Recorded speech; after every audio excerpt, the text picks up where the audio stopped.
If you are still having the issue, remove the battery. Clean the terminals if tarnished. Put back together, and plug it into a charger.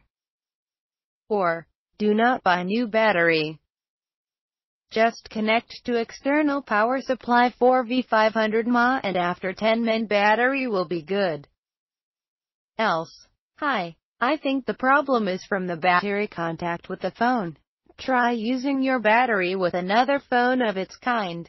If it come on, then the problem is not from your battery. Or better still, try packing the battery contact behind the phone with a piece of tissue paper. If it comes on, then the problem is from the battery contact, which probably have shifted as a result of you rolling on it.